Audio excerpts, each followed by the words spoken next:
Welcome to the Docs Who Lift podcast, where we distill and simplify the complexities of a healthy lifestyle, exercise, medicine, and weight loss. We're excited to bring you a podcast that's a prescription for clinical practice, scientific recommendations, and just real life. This is the Docs Who Lift podcast. Hey, and welcome back to the Docs Who Lift podcast. I'm your host, Dr. Spencer Nadolsky, with my co-host, Dr. Karl. And with us today, we have Dr.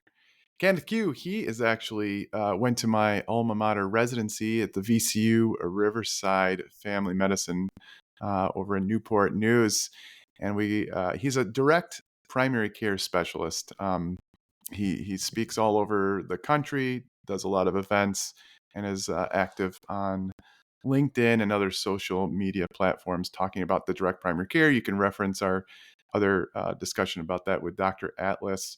But I wanted to have Kenneth on here so we can go over and he can convince my martyr brother that it's the best way to practice medicine. Welcome to the podcast. Yeah, thanks for having me, Spencer. Yeah. Nice to meet you. Yes. Okay.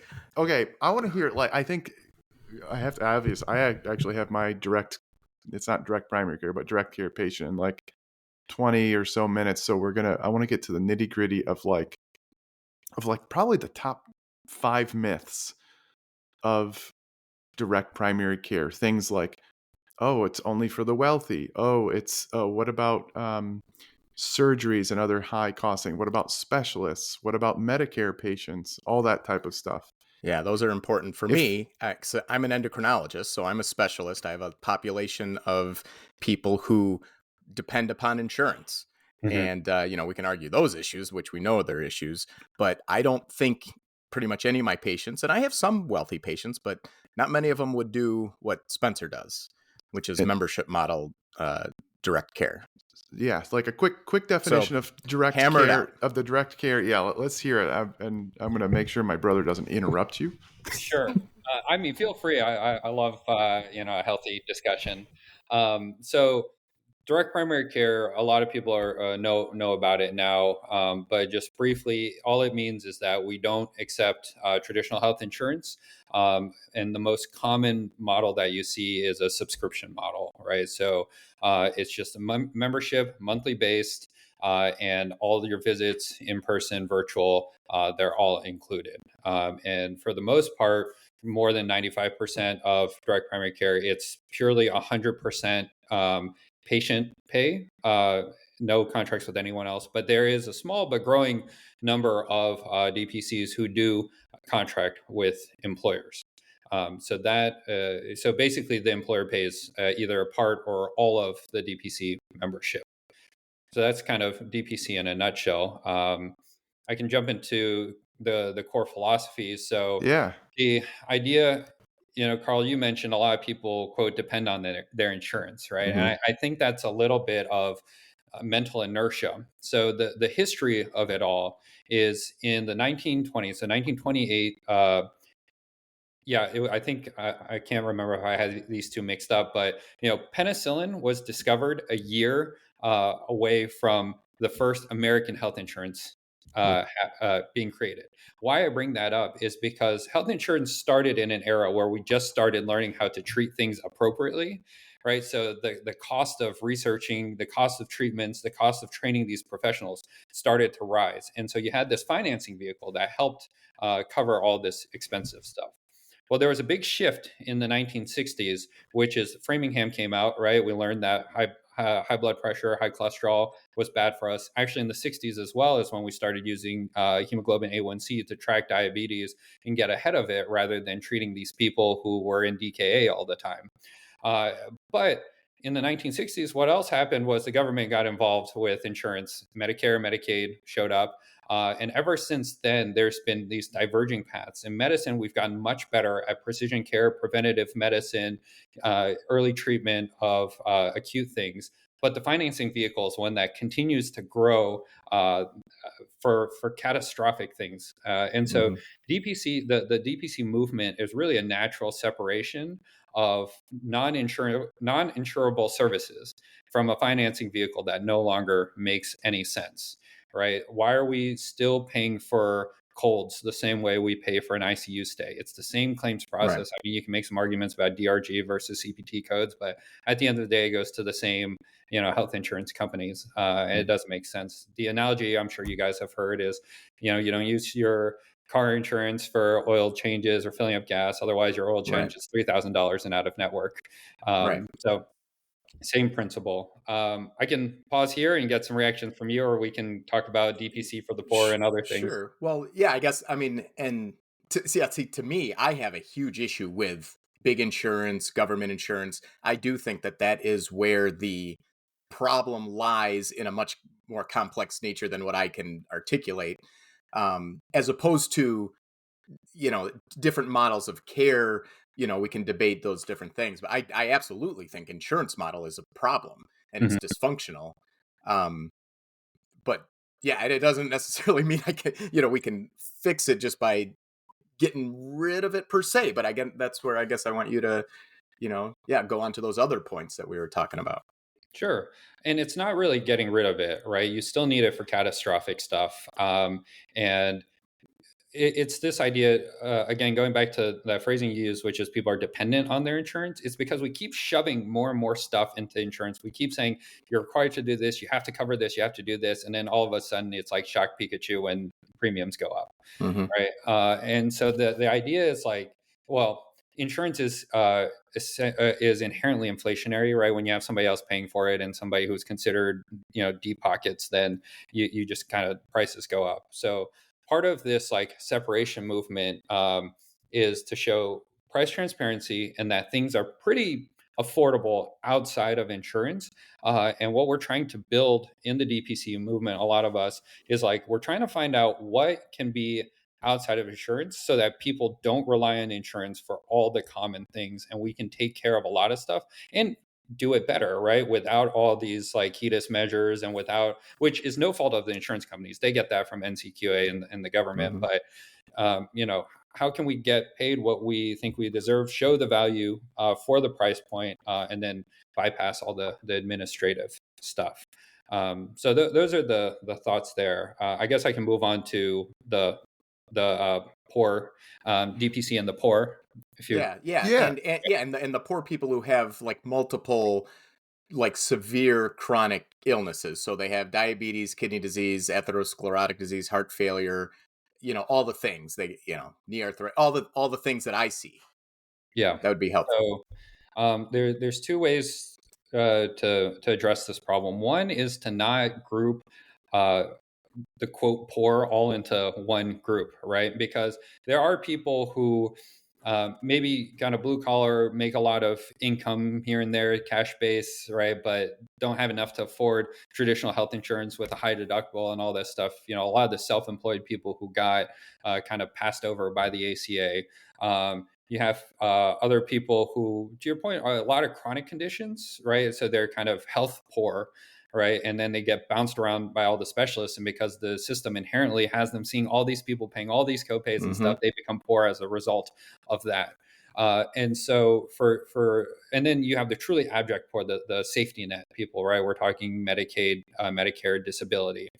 So I think for the first two groups, the people who can't really afford anything else, this is one of the main reasons we need to find what is affordable outside of insurance, is because a lot of what these people need is not hospitalizations. It's routine blood work, it's visits with the primary care, it's laceration repair, very basic stuff, physical therapy that they should be able to get without having to pay, $600 a month for a $5,000 deductible plan. And then if we can increase the value of the market that's outside of insurance, and the insurance gets cheaper because they're doing less things, that's a whole other issue there. But that would be a good solution. As far as the safety net, there's three ways that people get quote health coverage in the country. It's through employers, which is about 50% of Americans, through the government, which is roughly around a third, and then everybody else kind of independently, right? And so with traditional, what you guys may think of direct primary care is these individuals who are like looking for something, finding things, great. There's a lot of people going after employers. And then the final channel is government, who are taking care of the disabled, the super sick, the old, and the poor. And we've tried. I mean, it's not for lack of trying, right? Where there are a lot of us who will go to the state, go to the federal government and say, look, we're just looking for flat PMPM, or give the beneficiaries a debit card. I think Dr. Josh is more of a fan of this model, where it's like, give them some cash and then regulated card or whatever, and they go find a DPC on their own. But so far, the conversations have not been particularly fruitful, because they say, nope, you have to jump through these hoops, check these boxes. Also, we'll give you $15 PMPM, take it or leave it, right? And so that becomes a problem. I mean, we are continuing conversations both at the federal and state level to see if we can convince them, right? Because we're starting to show a lot of the people who have been doing DPC for like 10 years now, they're starting to show data and results on the employer side. It's like, look, when you implement this good, high quality primary care without all these administrative burdens, we're actually saving you costs. Well, if you can do that for a company of as few as 100 patients, imagine scaling that across a third of Americans for the government, how much money we could save them and how much better care and improved outcomes we can get if they were to kind of get on board with what we're doing.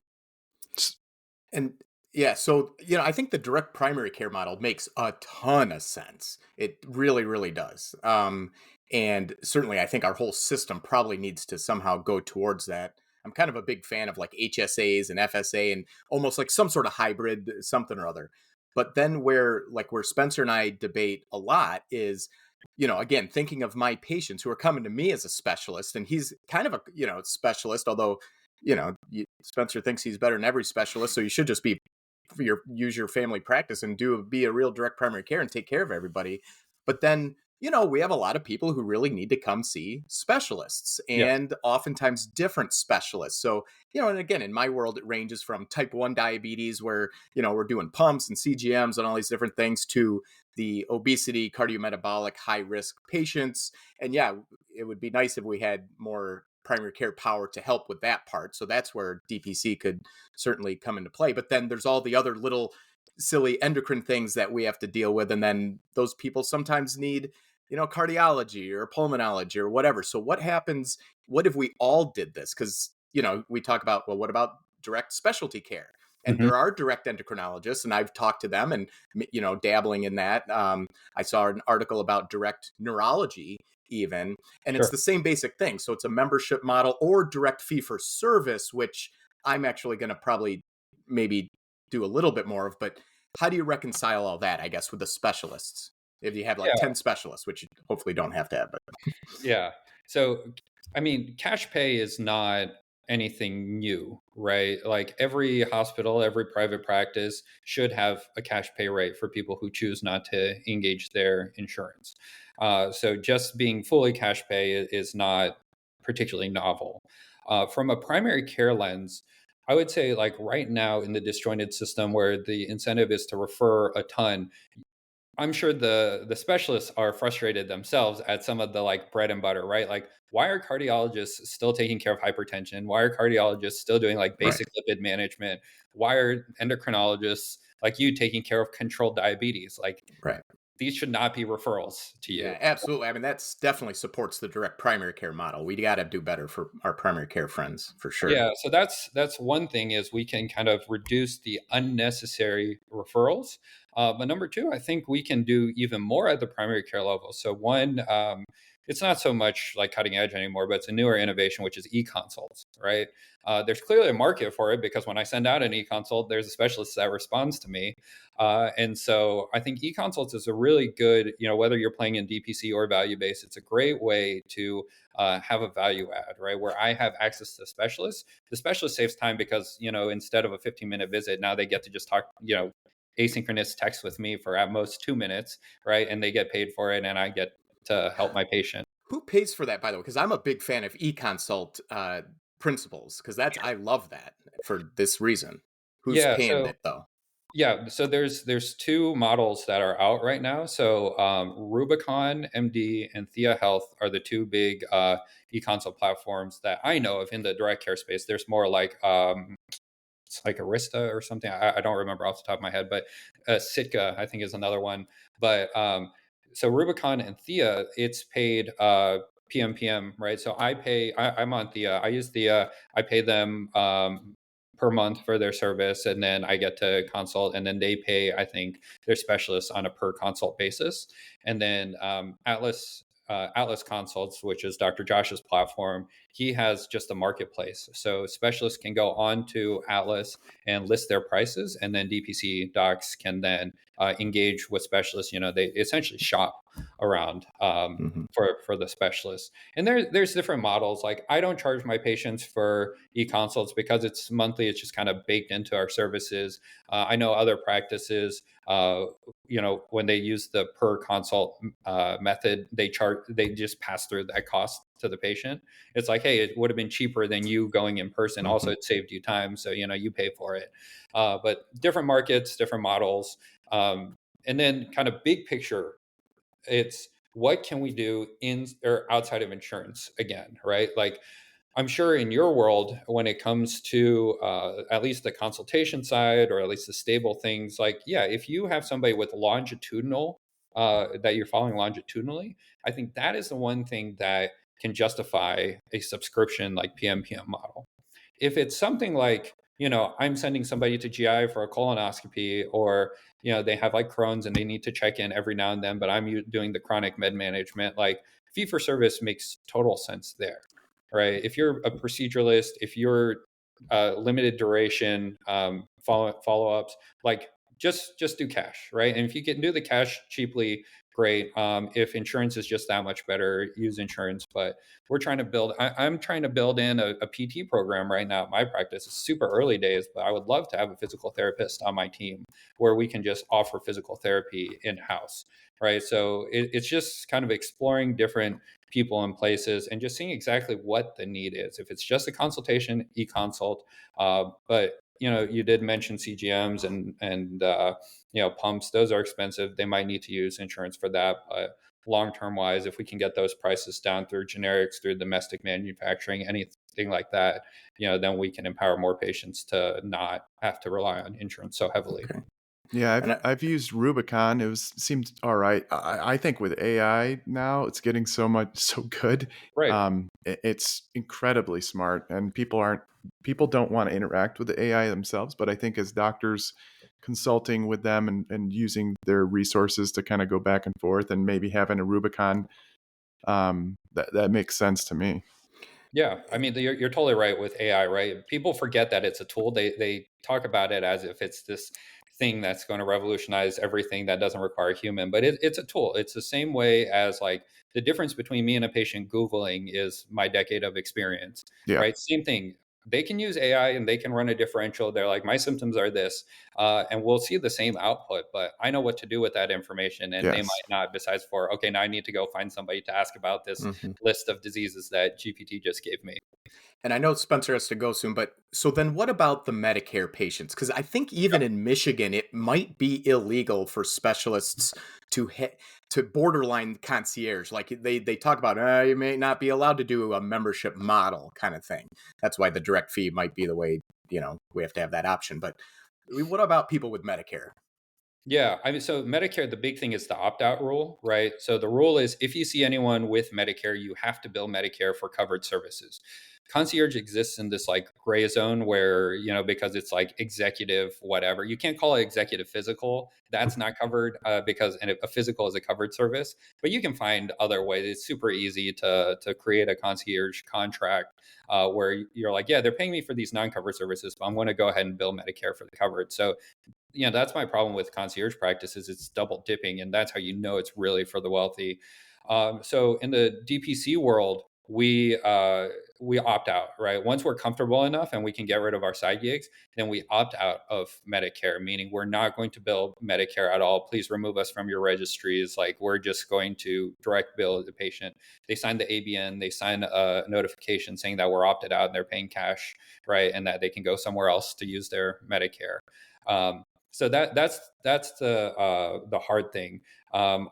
I think, the same way with Medicare and Medicaid for both of these programs, my suggestion is to just, like, have because they need to develop their own kind of non-underwritten services too. I want to separate primary care and figure out some sort of financing vehicle in some sort of way that you can pay for primary care that doesn't jump through the same hoops on the back end, right? Of utilization management, of like, oh, we have to do these quality measures to control these costs or whatever. It's like, how can we unleash it on the government side? So I think the people who are a lot more conservative prefer, just like allocating money, giving the patients a card that they can then go spend, versus other people who want more central control, in which case we got to figure out how to create, separate funding that is primary care specific. And how I'm defining it there is like non-catastrophic services specific that can be used creatively to build up these kind of prevention programs to create, better relationships and to spur the growth of more primary care providers, rather than just kind of fee for service, shunt all the money to the specialists who are doing things. Yeah. Cool. I think I love it. My patients love it. I think we need to do another, when we have more time, to dive a little bit deeper into, because I know some states are starting to allow people to use their DPC membership towards their deductibles and stuff like that. And some states aren't. So it's a lot of legislation. I think it's the future. I have smaller patient panels, more time with patients. Then instead of just referring out to all the different specialists, you take a little bit more time. Like, for example, I had a patient. They're like, they talk about the clinical inertia. They've been on these medicines with multiple PCPs for the past 20 years. They're like, I don't even know if I need this. I'm like, no, you don't need this medicine. They're like, I know, because the doctor I saw me for 10 minutes and said, all right, yeah, just continue medicines and then see you next year, type of thing. And we get that too in endocrine. I mean, it's the same thing. I posted about how we take people off thyroid, but I know Spencer has to go. But we're definitely going to have to do some follow up. Sure. I certainly think, some sort of national reform with this stuff is necessary. Yeah, I mean, there's some hopefully exciting stuff coming down the pipeline. We'll see what happens in the next couple of years. But there are definitely a lot of people who think like me and who are advocating for this on the federal level. And Spencer, to your point, a lot of cool stuff is happening at the state levels as well. And certainly we can spend another episode talking more about those. Love it, man. Awesome. For anybody that wants to follow you, follow him on LinkedIn, I believe is your best. Kenneth Qiu. I'll put the link in the little show notes. But here's our outro. Send this to somebody who's thinking about this direct care model. This podcast is for entertainment and education and information purposes only. Remember, the physicians on this podcast are not your physician. It should not be considered professional or personalized medical advice. It should not be used to replace speaking with your physician or medical professional to discuss your specific health concerns. The topics discussed should not be used solely to diagnose or treat any condition. As a result, we are not responsible for any unwanted medical outcomes. The views and opinions discussed are of those of the host only and do not represent those of any other entities.